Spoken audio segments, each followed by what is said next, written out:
आम्हासाठी अवतार मत्स्य कुर्मादी सुकर. या अभंगामध्ये तुकोबाराय म्हणतात भगवान आमच्यासाठी अवतार घेतो, पण शंका निर्माण होते तो कुठून घेतो, तर निर्गुण निराकार अशा मूळ स्वरूपातून तो अवतार घेतो, भक्तांचे रक्षण करतो. ज्ञानोबाराय त्याचं ज्ञानेश्वरीमध्ये वर्णन करतात, ते मुद्दल स्वरूप तुझे जेथोनी ये द्विभुजे हन चतुर्भुजे सुर कार्याचे निव्याजे घेवो घेवो येसी. ते हे अपरा अपार स्वरूप माझे परात्पर येथोनी ते अवतार कृष्णाधिक. यावर दोन शंका निर्माण होतात. भगवान निर्गुण स्वरूपातून सगुण साकार होतो, तर त्याला आपल्या मूळच्या स्वरूपात राहून कार्य करता येत नाही का. दुसरी शंका अशी निर्माण होते, जसा श्रीमंत मनुष्य नोकराकडून कामे करून घेतो, तसे तुम्ही जर देव सर्व सत्ताधीश म्हणता, तर त्यांच्याजवळ असणाऱ्या इंद्रादिक देवाकडून तो कामे का करून घेत नाही. या दोन्ही शंकाचे थोडक्यात वर्णन करतो, कारण आपल्याला पुढचा विचार बघायचा आहे. तर पहिल्या शंकेचं थोडक्यात निरसन करतो. सगुण साकार होण्याचे कारण असे, समान सत्यतच साधक व बाधक व्यवहार होत असतो, यास्तव तो सगुण साकार होतो.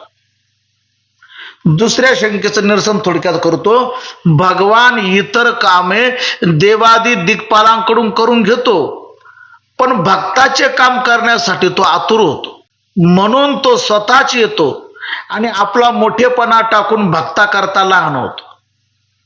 तसेच त्यांचे रक्षणही करतो. थोडक्यात तात्पर्य असं, या प्रकारे भगवान भक्ता करता अवतार घेतो. अनेक अवतार घेतले, त्यात पूर्ण अवतार असणारे श्री रामचंद्र आजच्या दिवशी अवतरले. तर आपण त्यांच्या जन्माची थोडक्यात आता कथा बघूया. ऐका, एक महत्वाचा विषय सांगतो. त्रेतायुगामध्ये राक्षसांचे अत्यंत प्रस्थ वाढून देवादिकांना भयंकर त्रास होऊ लागला होता. रावणाने आपल्या सामर्थ्याने 33 कोटी देवांना तुरुंगामध्ये ठेवलेले होते. त्यांच्याकडून आपल्या घरची कामे तो करून घेत होता. तेव्हा सर्व देवांनी भगवंताची प्रार्थना केली की आम्हाला या दुःखातून सोडवा. भगवान म्हणाले, मी भूतलावर अवतीर्ण होतो, तुम्ही सर्व देव वानर व्हा. मी अयोध्येमध्ये सूर्यवंशामध्ये अवतार घेईन. रावणाचे नित्यांकित सुरवर झाले जी समस्त, ब्रह्मादिका चिंता अद्भुत तीही रमानाथ पार्थिला. करावया राक्षसांचा घात, मी अवतरेन रघुनाथ. रमा मुख्य कलहा येत, इचे नियंत निशाचरा. तुम्ही सकळ हे सुरवर, वेगी व्हावे वानर. आम्ही दोघे धरून अवतार, सत्य करू वचनार्थ. भावार्थ रामायणामध्ये फार गोड वर्णन केलेले आहे. तेव्हा त्रेतायुगामध्ये अयोध्येमध्ये अज राजाचा पुत्र दशरथ राज्य करीत होता, पण त्याच पुत्र संतती नव्हती, म्हणून तो सतत दुःखी होता. एक दिवस तो वशिष्ठ ऋषींना म्हणाला, स्वामी, मला सर्व गुण संपन्न पुत्र केव्हा होतील, कारण सर्व पुत्रहीन अशा मला सर्व राज्य दुःखरूप वाटत. पण एक दिवस काय घटना घडली ती ऐका. तो शिकारीसाठी अरण्यामध्ये गेला असता त्याने हरिण समजून श्रावणाचाच वध केला.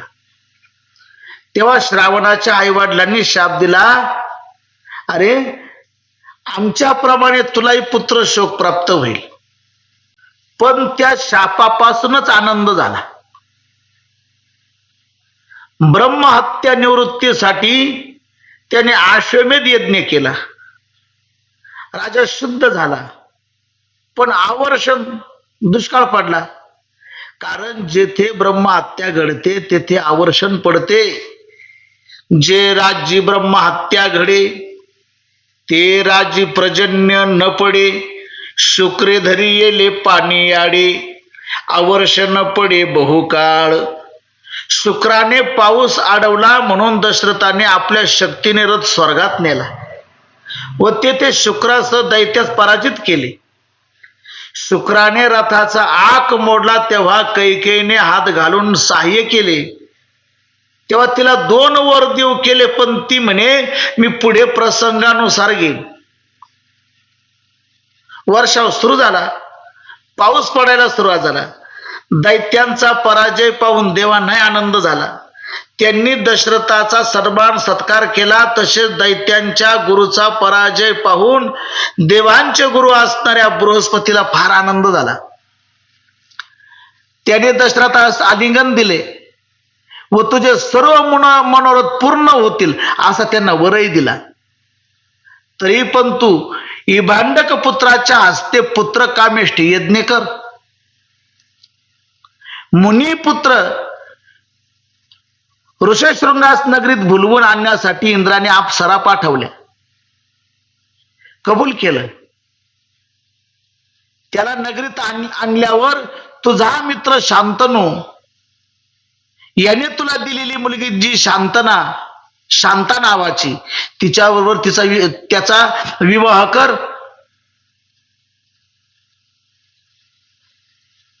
असे बृहस्पतीने ज्यावेळेस सांगितले, राजा अयोध्येमध्ये आल्यानंतर इंद्राने अप्सराही पाठवून दिल्या. त्या अप्सरांनी अनेक प्रकारे ऋषशृंगास भुलवून अयोध्या नगरीत आणल्या गेल्या. लगेच दशरथ राजाने आपल्या शांता नावाच्या मुलीबरोबर त्याचा विवाह केला. आपल्या मुलास भुलून अयोध्येत नेले हे समजल्यावर ज्यावेळी इभांडक नावाचे ऋषी, त्यांना भयंकर क्रोध आला. ते ऋषी तातडीने अयोध्येकडे आले. इभांडकास क्रोध आला शे भारी, अयोध्ये भितरी वेगी आला. नामदेव महाराज म्हणतात, दशरथ राजा सामोरा गेला व मोठ्या प्रेमाने त्यांना राजबालामध्ये घेऊन आला. तेथे मुलगा, सून व त्यांचा थाटमाट पाहिल्यावर त्यांना जरा थोडासा आनंद झाला. पुत्र स्नुषा दोन्ही देखता नयनी, आनंदला म्हणे नामा म्हणे. आनंदित झाल्यावर त्याने दशरथाला सांगितले, हे दशरथा, आचार्य वशिष्ठांना विचारून यज्ञस लवकरात लवकर आरंभ करा. यज्ञाशी आरंभ करी लवला ह्या पुसोनी आचार्या वशिष्ठाशी. वशिष्ठ आल्यावर ऋषशृंगाला यज्ञातील मुख्य स्थान त्या ठिकाणी देण्यात आले आणि यज्ञ सुरू झाला. यज्ञ यथासांग झाल्यामुळं यज्ञ नारायण संतुष्ट झाला. हातामध्ये पायस पात्र घेऊन प्रगट झाला व त्या ऋषशृंगास म्हणाले की या प्रसादाचे तुम्ही लवकरात लवकर विभाग करा व 3 राण्यांना द्या. जर तुम्ही हा प्रसाद देण्यास विलंब कराल तर विघ्न निर्माण होईल. या प्रसादामुळे प्रत्यक्ष देव पोटील असे सांगून अग्निनारायण त्या ठिकाणी गुप्त झाले. नंतर ते पायस पात्र वशिष्ठाजवळ दिले. वशिष्ठाने राजाला जवळ बोलवलं व त्या प्रसादाचे 3 भाग करून तिघींना देण्यास सांगितले. पहिला भाग कौसलेला दिला. त्यामुळे कनिष्ठ जी कैकेयी तिला राग आला व दशरथाकडे ती रागाने पाहू लागली. तितक्यात तिच्या हातातला भाग घारीने नेला. त्यावेळेस ती मोठ्यानं रडू लागली. दशरथ राजा म्हणाला, तुला तुझा गर्व भोवला, त्याला मी काय करू? पण मोठी माणसं ती मोठीच. कैकेयीचे हे दुःख पाहून कौसल्याने तिची समजूत घातली व आपल्या भागापैकी निम्मा भाग तिला दिला. ते पाहून सुमित्रेने आपला निम्मा भाग तिला दिला. कौसल्या व सुमित्रा यांनी वशिष्ठ आज्ञेप्रमाणे आपापले भाग सेवन केले. पण कैकेयीला मात्र ते भाग सेवन करीत असताना अतिशय त्रास झाला. त्यावेळेस वशिष्ठाने दिलेल्या मंत्रोदकाने ते भाग तिने गडी उतरवले. याप्रमाणे तिघींनी यज्ञशेष भक्षण केल्यावर त्या गरोदर राहिल्या. हे वशिष्ठ ऋषींनी जाणले. त्यावेळेस दशरथ राजास म्हणाले, तुझ्या स्त्रिया गरोदर आहेत. गरोदर असताना जे डोळे होतात ते पूर्ण करावे असे धर्मशास्त्र सांगत. कुलगुरु वशिष्ठ सांगे नृपवरा, आसती गरोदर तुझ्या कांता, धर्मशास्त्र आईशे डोहाळे पुसावे, त्याचे पुरवावे मनोरथ. नामदेव महाराज त्याचं वर्णन करतात. असे ऐकल्यावर दशरथ राजास खूप आनंद झाला व तो कैकईच्या महालात जाण्याकरता निघाला. तेथे गेल्यावर कैकई पलंगावर बसलेली होती. राजाला पाहताच तिने झोपण्याचे सोंग केले. कैकईला अगोदरच सुंदरपणाचा अभिमान होता, त्यात गरोदर असल्यामुळं तो अभिमान अधिकच वाढला. ऐकून आईशी आनंद मानसी, कैकई सदनासी जाता झाला. मंचकी बैसली होती ते पापिनी, देखता नयने पोहडली. सुंदरपणाचा अभिमान मनी, त्यावर गर्भेने नामा म्हणे. दशरथ राजा म्हणाला, हे प्रिये, तुझ्या मनात जे डोळे असतील ते सांग. राजा म्हणे, इच्छा तुझी ये मानसी, डोहाळे मजसी सांगा आता. त्यावर कैकई म्हणाली, मला असे वाटतं की लहान मुलांना राज्यावर बसवावे व वडील मुलास दूर देशात वनवासाला पाठवावे. त्याचा समाचार सुद्धा आम्हास येऊ नये. जगात हे वेदविरुद्ध कर्म आहे, याचे आचरण केले तर अधर्म आहे. यामुळे पुष्कळ पाप होईल. हा सर्व दोष तुम्ही माझ्या मस्तकावर ठेवा. तुमच्याकडे त्याचा अंश देखील नाही. जगाने निंदा केली तर त्याच्यातच मला समाधान वाटते. असे कैकईचे भाषण ऐकल्यावर राजा दशरथाला मोठे दुःख झाले. येरी म्हणे आईशे वाटत तसे जीवा, कनिष्ठाशी द्यावा राज्यपट, ज्येष्ठाशी धाडावे दुरी दिगांतरा.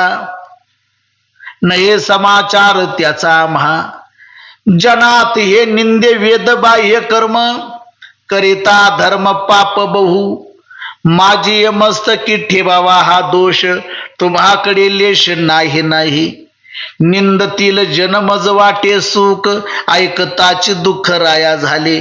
नामदेव महाराजांनी फार गोड वर्णन केलं. राजाला हे दुःख झाले ते कसे, तर ज्याप्रमाणे विंचवाच्या पेवामध्ये तक्षक सर्प पडावा किंवा अग्नीमध्ये तूप पडल्या असता ते अधिकच भडकतो, त्याप्रमाणे राजाची अवस्था झाली. त्यामुळे तो तेथून ताबडतोब उठला व सुमित्रेच्या महालामध्ये आला. दशरथ राजाला पाहताच सुमित्रा सामोरे आली. तिच्या मनाला खूप आनंद झाला. त्या आनंदाच्या भरात राजाच्या पायावर मस्तक ठेवले व नंतर त्यास बसण्याकरता आसन दिले आणि त्यांचे चरण धुतले. सर्वांगाला सुगंध द्रव्याचे उटणे लावून तीर्थावरील पवित्र पाण्याने राजाला स्नान घातले. कपाळावर गंध लावून धूप जाळला व आरतीने ओवाळून गळ्यामध्ये फुलांच्या माळा घातल्या आणि 13 गुणी पानाचा विडा देऊन हात जोडून राजा समोर उभी राहिली. असा सुमित्रेचा भाव पाहून कैकईच्या वचनामुळे झालेले दुःख राजा त्याच क्षणाला विसरला. कैकईचे दुःख विसरला राव, पाहुणी भाव सुमित्रेचा. दशरथ राजा सुमित्रेला म्हणाला, हे पतिव्रते, तुझ्या मनात जे डोळे होतात ते मला सांग. होती जे डोळे तुझी ये मानसी, सांग मज पासी पतिव्रते. त्यावेळेस सुमित्रा म्हणाली, हे प्राणनाथा, मला असे वाटते की वडील माणसाची रात्रंदिवस सेवा करावी, हेच मला आवडते. या वाचून दुसरे काही आवडत नाही. मला द्यायचं असेल ना तर हेच द्या. प्राणनाथा ऐशे वाटत से जीवा, वडिलाची सेवा अहर्नेशी. आवडे हे एक, नावडे अनेक, द्यावे मज एक हेचे आता. असे सुमित्रेचे बोलणे ऐकल्यानंतर राजाच्या मनामध्ये खूप विशाल आनंद झाला. त्या आनंदाच्या भरात त्याने हातात असणारे रत्नाचे अलंकार, हिरे, माणिक, मोती ते सर्व घेऊन सुमित्रेवरून ओवाळून टाकली व ब्राह्मणांना नाना प्रकारच्या वस्त्राची दानं दिली. नंतर राजा दशरथ तेथून उठला व कौसल्याच्या महालामध्ये ज्या वेळेस ते आले तेव्हा दशरथ राजा कौसल्याकडे पाहू लागला. तेथे दशरथ राजाला श्रावणारी म्हटले आहे. श्रावणाला मारले म्हणून त्या श्रावणारी असे म्हणतात. राजाने कौसल्येकडे पाहिले असता तिचे तेज शरीरात न मावता बाहेर आलेले होते. दशरथ राजा उठिला तेथून कौसल्य सदने जाता झाला. पाहत असे दृष्टी तेव्हा श्रावणारी न मायांतरी तेज तिचे. या ठिकाणी श्रावणारी शब्द आला म्हणून मी त्या ठिकाणी राजा दशरथाला श्रावणारी शब्द वापरला.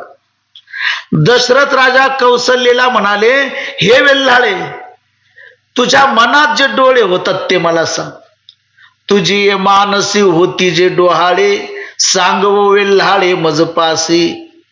पण कौसल्या देव भानावर असेल तर डोहाळे सांगेल ना. तिच्या उदरात भक्तांचा कैवारी श्री रामप्रभू असल्यामुळे तिला देहभावाचा विसर पडला होता. ती समाधी अवस्थेमध्ये रामरूप झाली होती असे नामदेव महाराज वर्णन करतात.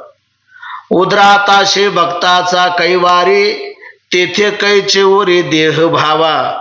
सदा समाधीस्थ रामरूप झाली, कौसल्या मावली नामा म्हणे. ती कौसल्याची अवस्था पाहून राजाला असं वाटलं की हिला काय झाले, ही बोलत का नाही. हिला खरोखरच भूताने झडपले असले पाहिजे म्हणून ही बोलत नाही. न बोलेची काहीशी काय झाले, भूते झडपिले निश्चयसी. राजा दशरथाला वाटलं माझ्या प्रारब्धामध्ये हा मुलगा नाही म्हणून हे विघ्न प्राप्त झालेले. तेव्हा तो भगवंताची प्रार्थना करू लागला, वैकुंठ नायका, हे विघ्न निवारण कर, ह्या बालकाचे सुदर्शन चक्राने रक्षण कर. हे कमलनयना, तुझा मी सेवक आहे. आता मला हीच भिक्षा तुम्ही या ठिकाणी द्यावी. कौसल्याच्या कानावर नामाचा उच्चार गेल्याबरोबर डोळे उघडून ती इकडे तिकडे पाहू लागली. नामाचा उच्चार ऐकताच कानी नेत्र उघडून पाहती झाली.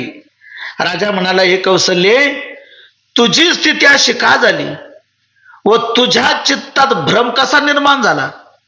राजा म्हणे, का हो ऐशी अवस्था, का हो भ्रमचित्ता झाला असे. कौसल्या राजा दशरथाला म्हणते, विश्वाचा आत्मा असलेला मी राम आहे, तेव्हा माझ्यामध्ये भ्रम कसा असेल. देवांचे दुःख नाहीसं करण्याकरता मी पुरुषोत्तम अवतीर्ण झालेलो आहे. माझ्या अवताराचे महात्म्य प्रत्यक्ष वेद वर्णन करतो, मग माझ्या ठिकाणी भ्रम कसा राहील. तो मुळीच राहणार नाही. येरी म्हणे मी अवघा राम, मज माझी तव कैचा भ्रम. अवतरलो पुरुषोत्तम देवाचे श्रम फेडावया.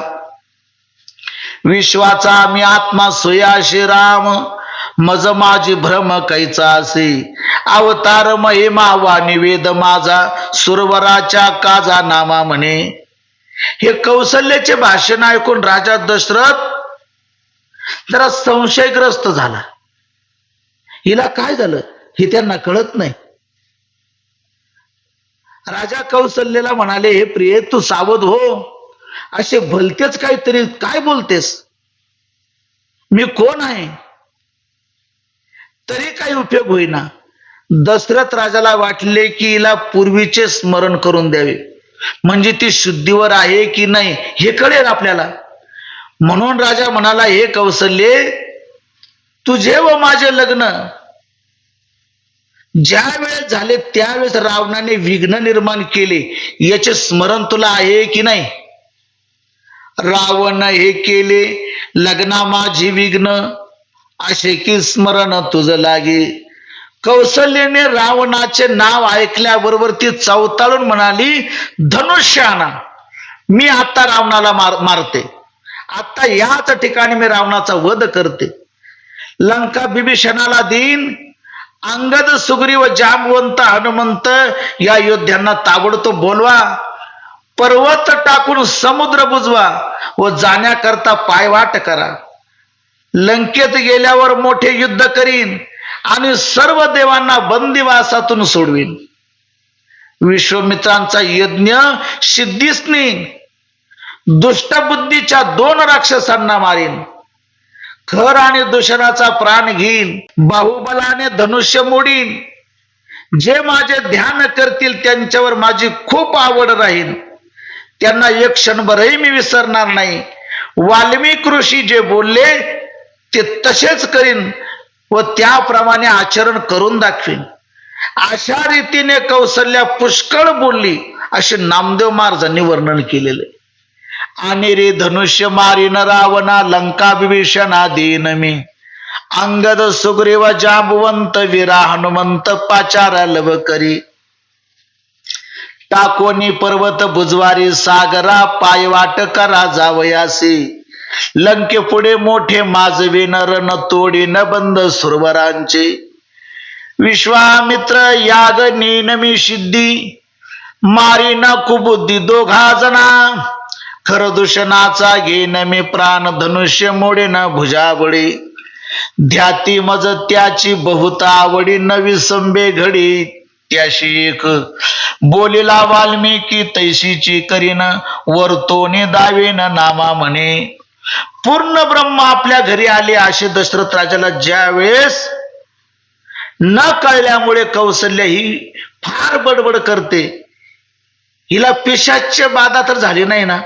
नक्की हिला पिशाच्य बाधा झालेली आहे, म्हणून वशिष्ठ ऋषींना बोलवा अशी त्याने ज्यावेळेस आज्ञा केली. वशिष्ठ ऋषी आल्यानंतर त्यांनी कौसल्याकडे पाहिले असता त्यांच्या अंतःकरणात अष्टसात्विक भाव काही मावेनात. त्यांना सुद्धा समाधी लागली. ते पाहून दशरथ राजा म्हणाला, अशी विरुद्ध घटित घटना घडली की वशिष्ठ ऋषींना सुद्धा मोठ्या भूताची बाधा झाली. राजा म्हणे, कैसे विपरीत झाले, वशिष्ठा झडपेले महाभूते. श्रावणवदाचे अजून पाप नाहीसे झाले नाही तर दुसरे पाप प्रारब्धाने निर्माण झाले. असे दशरथ राजाचे शब्द ऐकल्यावर वशिष्ठ ऋषी सावध झाले आणि हसून राजास म्हणू लागले, हे राजा, हे दशरथा, जो परमात्मा ब्रह्मदेवाचा बाप असून त्याचे वास्तव्य क्षीरसागरामध्ये आहे, योगी ज्याचे अखंड ध्यान करतात, जो परावाणीच्याही पलीकडे आहे, वैखरी तर ज्याच्यापासून फारच दूर आहे, वैखरी वाणीने ज्याचे वर्णन होऊ शकत नाही, असा जो तोच कौसल्याच्या उदरामध्ये आहे.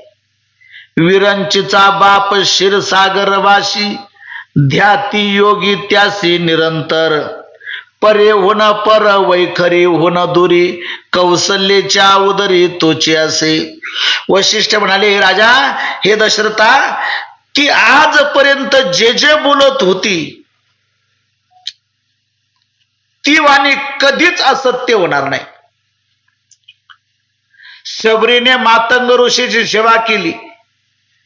त्या सेवेने ऋषी प्रसन्न होऊन म्हणाले, काही वर्षांनी रामाचा अवतार होईल व ते प्रभू तुला भेट देतील, असा आशीर्वाद शबरीला मिळालेला होता.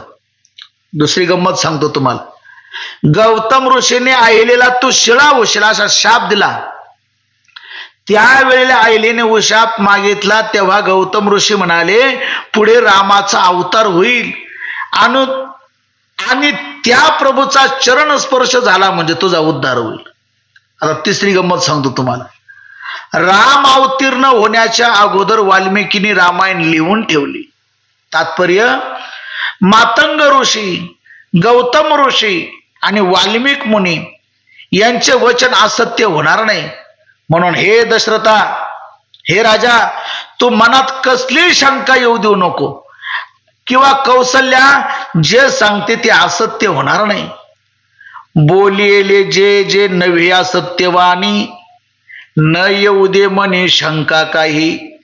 वशिष्ठ म्हणाले, लक्ष्मीचा पती जो भगवान विष्णू तो मी पाहीन म्हणून माझे भाग्य आहे, माझं प्रारब्ध धन्य आहे. अयोध्येचे लोक वैकुंठ नायक पाहतील म्हणून ते धन्य आहे. पशु पक्षी झाडे हे श्रीरामास पाहतील म्हणून तेही धन्य आहे. हे राजा, त्रिलोक्यामध्ये तू एक मोठा भाग्यवान आहेस. नाम याचा जो बाप त्याला तू पाहशील म्हणजे भगवान विष्णू तुला पुत्र रूपाने प्राप्त होतील म्हणून तू धन्य आहे. धन्य हे संचित धन्य धन्य आता पाहिन मी कांता लक्ष्मीच्या. धन्य धन्य धन्य अयोध्येचे लोक वैकुंठ नायक पाहतील. धन्य पशु पक्षी श्वापदे तरुवर राजा रघुवीर पाहतील. त्रैलोक्यात धन्य तुची एक नृपा नामयाच्या बापा पाहसील. हे वशिष्ठांचे भाषण ऐकून राजाला परम संतोष झाला, खूप आनंद झाला. हा कार्यभाग आटोपतो तोच प्रभू प्रगट होण्याची वेळ समीप आली. त्यावेळेस वसंत ऋतू असून सर्वात उत्तम असा चैत्र मास होता. त्याला उत्तम म्हणण्याचे कारण भगवान शंकराच्या उपासनेकरता चैत्र मास मानलेला आहे. सर्व ऋतूत वसंत ऋतू हा श्रेष्ठ आहे. अशा उत्तम काली चैत्र शुद्ध नवमी असून दिवसा मध्यान्ह काल होता. अंतरिक्षामध्ये सर्व देव उभे होते. मध्यान्ह वेळेला सूर्य क्षणभर थांबलेला होता. त्याला इतका आनंद झाला की माझ्या वंशात आज श्रीहरी अवतीर्ण होणार आहे. त्या अर्थी मी त्रिभुवनामध्ये धन्य आहे म्हणून पळभर सूर्य स्थिर झाला. दश दिशा आनंदाने दुमदुमून गेल्या आणि स्त्री पुरुषास व शेषास आनंद झाला. कौशल्याच्या गर्भात भगवान नारायण आल्यामुळे तिला भान राहिले नाही असे नामदेव महाराजांनी वर्णन केलेले.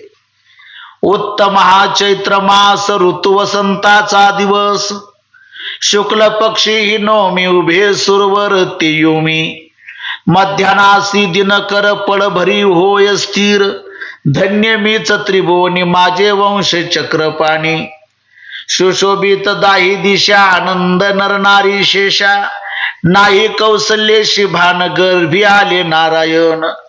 अशा पुण्यप्रदायी शुभकाली भगवान प्रभू रामचंद्र प्रगट झाले. या ठिकाणी सर्वांना थोडेसे फुलं गुलाल सर्वांच्या हातामध्ये द्या. आयोने संभव प्रगटला हा राघव.